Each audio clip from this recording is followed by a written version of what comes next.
Non confondetelo con altri walk Do not confuse this with other walk-around yachts. This is a product of now SWAN, the renowned Finnish shipyard that produces amazing luxury sailboats. a vela di gran lusso. They called it SWAN Shadow, but what are the actual connections with the sailing world? If they designed it and built it with the same accuracy, then it absolutely deserves our attention.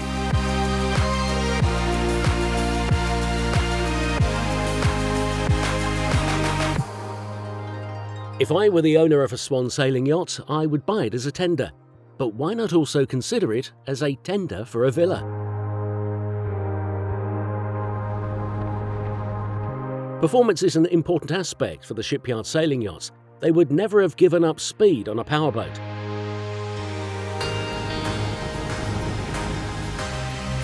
To optimize performance and stability, even at anchor, the hull was shaped through computational fluid dynamic simulations.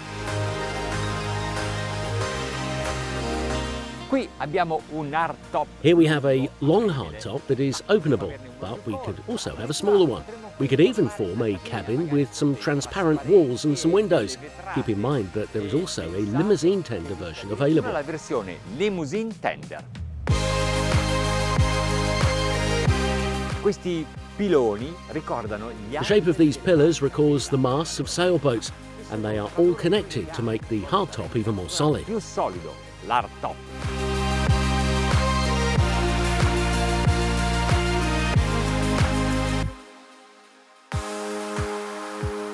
There are many possible layouts for the deck.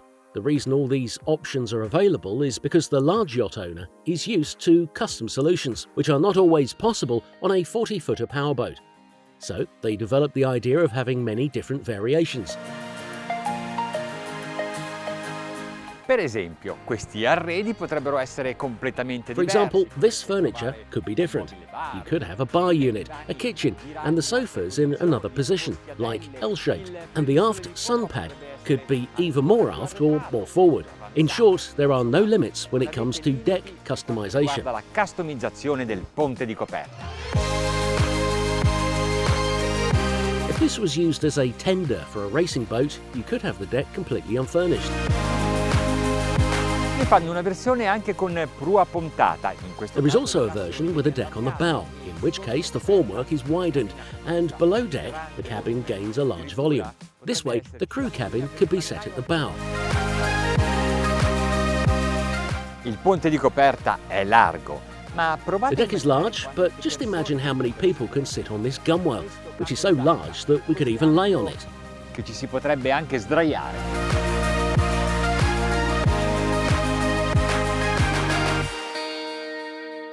The pilot station sofa can host up to 4 people. There are a lot of lockers, and for a more practical use, they added some bags on the sides.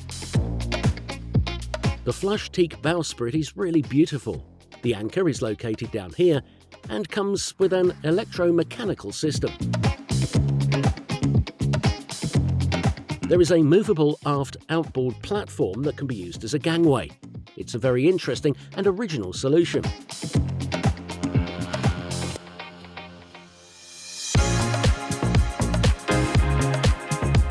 Like on the Club Swan 50, the quarterdecks have the shape of the number 7. The interior atmosphere and spaces are so comfortable that a couple could enjoy a few days of cruising. The style is elegant and timeless, a typical style of now SWAN. The materials and finishes are of a high standard. It is possible to set it up with a dinette or a double bed. The toilet room is separated by an ingenious door. And the sink is small but useful.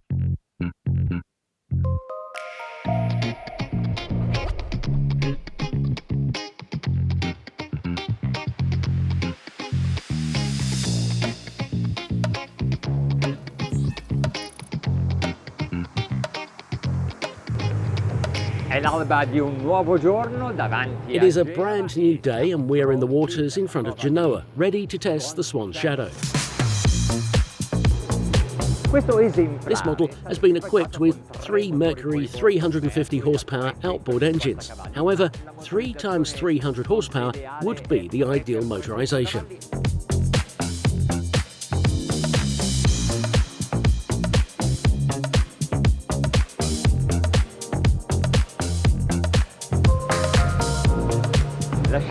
The wake is a sign of the fact that we are already planing at 12 knots of speed.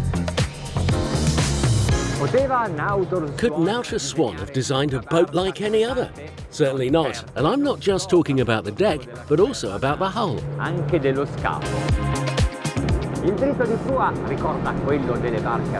The stem resembles that of sailboats, but the bow sides don't have a very sharp edge, so they could deflect the wake. Plus, the sides have the same curved shape to take the wave around and make sure that, even when the wind comes, the splashes don't reach the deck.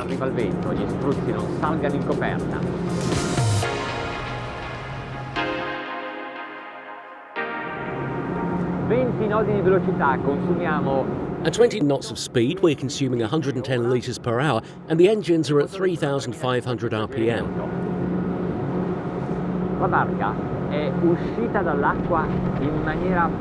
The boat came out of the water in a perfect and balanced way. It is a simultaneous lift of the bow and stern to provide the hull with the same course angle, even at low speeds.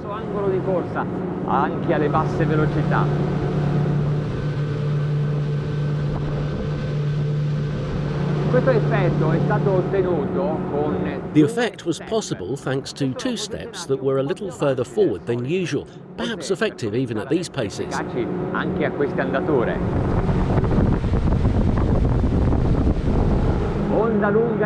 There is a strong wave at the bow, yet it cuts through it smoothly. It rides the waves in a soft way, although it is quite a high wave.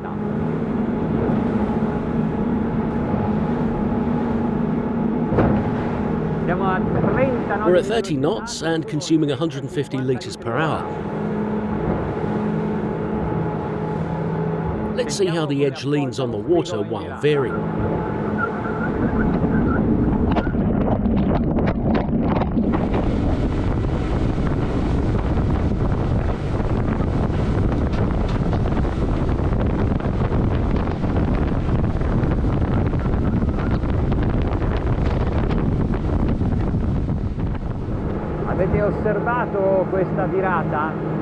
Did you observe this veer? I did not touch the rudder, and the boat kept its course, even as I was turning and having waves come from all sides.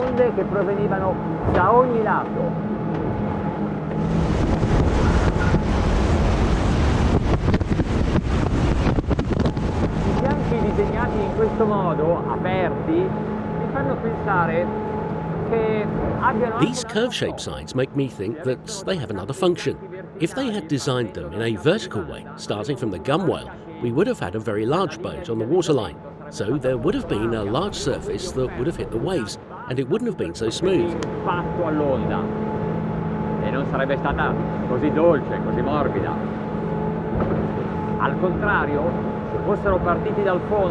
On the contrary, if they had started from the bottom to trace the vertical sides, we would have had a narrower and less habitable deck.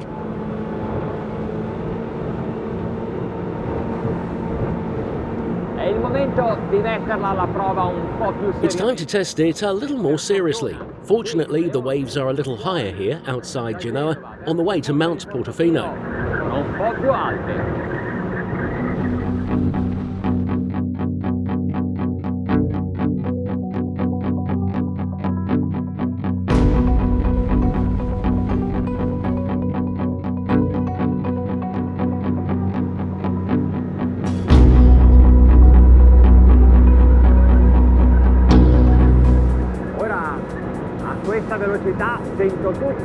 Now at this speed, I can really feel its sporty nature. I can feel the aggressiveness of the hull made to run fast. So I raised the trim and hit the gas.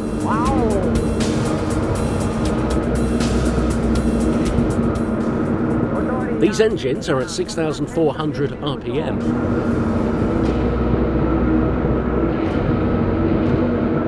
The speed is increasing.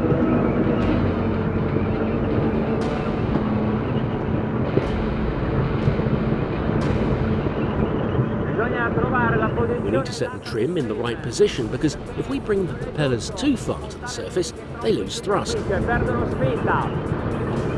I exaggerated before, so now I reduced it. The maximum speed of this Swan Shadow is 50 knots.